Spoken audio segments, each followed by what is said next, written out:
And that's a great segue. And I'm sure a lot of people watching this right now maybe think all submarines are the same or don't realize Yeah, that there's different types of submarines.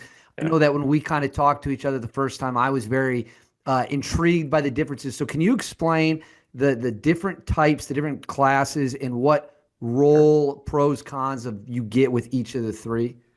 Absolutely. So there's in the United States Navy today, there are three types of submarines. So there are ballistic missile submarines, guided missile submarines, and attack submarines. And so I'll go in reverse order. So attack submarines form the bulk of our fleet, and they're generally smaller. They're around, just under 400 feet in length, and they displace, mid six, 6,000, 7,000 tons in general.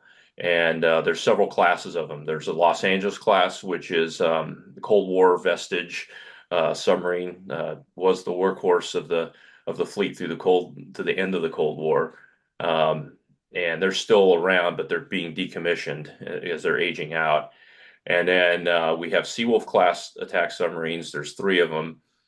They were built for a continuation, basically, of the Cold War.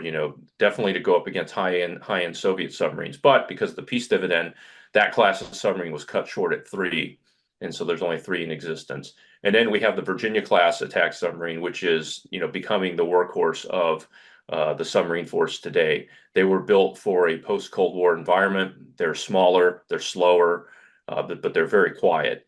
And all three classes are quiet, but that's and their predominant mission is, like they said, fast attack submarine. They go after, they do intelligence, surveillance, reconnaissance, or ISR. They do strike, anti-submarine warfare. They go after surface ships, anti-surface warfare. They can do subsea warfare. They're a multi-mission platform. The one thing they can't do is strategic deterrence, which I'll get to. The second class is the guided missile submarine. So think of the attack submarine, except it's basically we took a missile submarine, took all nuclear roles off of it. So anything associated with its strategic deterrence mission, we took the first four ships of the Ohio class ballistic missile submarine. We took them into overhaul instead of decommissioning them as part of a nuclear treaty, which basically was going to reduce the number of submarines we had out there anyways, because we count, from not to go too far in this rabbit hole, but for treaty purposes, we count the number of launchers or the number of tubes that can hold missiles. So we were going to go ahead and had to make a choice as a nation, what we're going to reduce. So, we made a decision that we're going to take the first four Ohio class submarines, originally 18 ship class. We're going to go down to 14. We're either going to decommission them or repurpose them. And as a nation, we made a decision to repurpose them, and we ended up decommissioning more attack submarines. So there was a trade that was made in the late 1990s, early 2000s. Anyways, the guided missile submarine is basically an attack submarine. So it's a converted ballistic missile submarine. It's basically an attack submarine in a much bigger hull. And its primary mission is strike. Think Tomahawk cruise missile strike, and also special operating forces or SOF type missions. And then it can still do the other traditional missions that I described for the attack submarine. And then, last but not least, you have the Ohio class ballistic missile submarine, originally 18 ship class. And again, the first four were repurposed and refueled. And today they carry over 70% of the nation's, strategic deterrence. So basically think weapons and warheads. In the United States, and this will be a good segue into something I think you and I will be talking about in terms of adversaries. But in our country, the United States, we have what we call a nuclear triad. So when we talk about deterrence with nuclear weapons, we have a land-based component, an air-based component, and a sea-based component. And so in our country, the triad is, those three things. The submarine force forms the entire sea-based component of that. And if you add up all the warheads between the three legs, air, land, and sea, 70% of the deployed warheads right now are carried aboard Navy submarines. So they're really important, and they're being replaced by the Columbia class ballistic missile submarine, which is the lead ship is under construction right now. In fact, the second ship, the Wisconsin, I see in the background there, it is being built also. So, yeah, we have 14 of them, and all of them have been refueled, and they continue to carry the bulk of our deterrent. So those are the three classes of submarines. we carry. They're all nuclear powered, so they basically have a nuclear reactor on board as a heat source to produce steam. Can you explain to the audience, and this is going to lead us into the strategic deterrence, but Yeah, explain to yeah, the audience why the nuclear triad is so important and why you yeah. can't just have ICBMs and silos or you just Mhm. can't have planes. Why do you Yeah. need all three?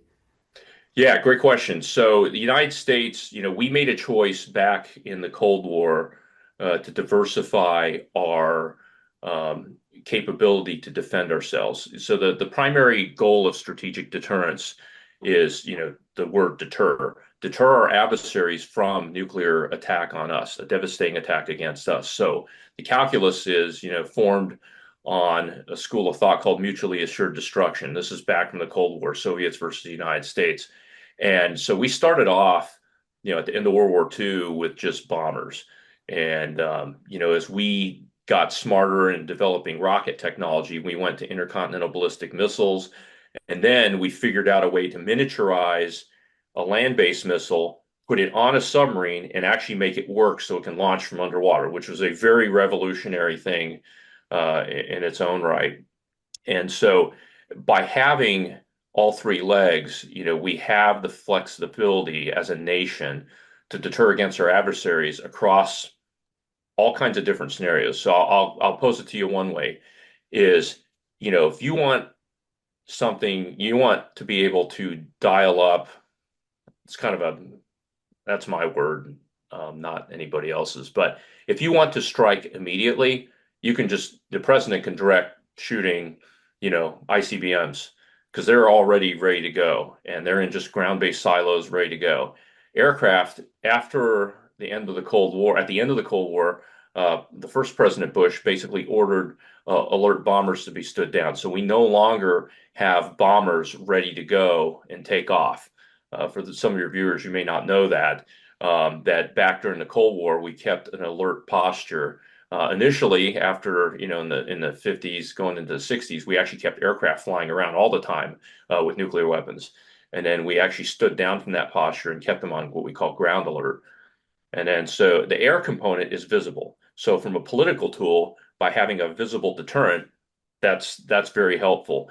And an aircraft provides, while it's not instant in its response, it provides a visible deterrent to our allies and for the United States. And then last but not least, the unseen leg of the triad, which is the submarine. The submarine with nuclear power makes that platform very, very hard to find. And, the fact that, the only thing that limits us is food by the man crew, we can go for months on end and stay underwater, and our adversaries have no idea where we're at. And so basically, you know, for entire life of myself, you, and many others, you know, as an American citizen, you can rest assured that there's been at least a submarine in each of our major oceans continuously on patrol, ready to go since, the late 1950s. And that's been happening very quietly, and we don't really, talk about it too much, but our adversaries know they're out there. And so that's basically the three legs. The reason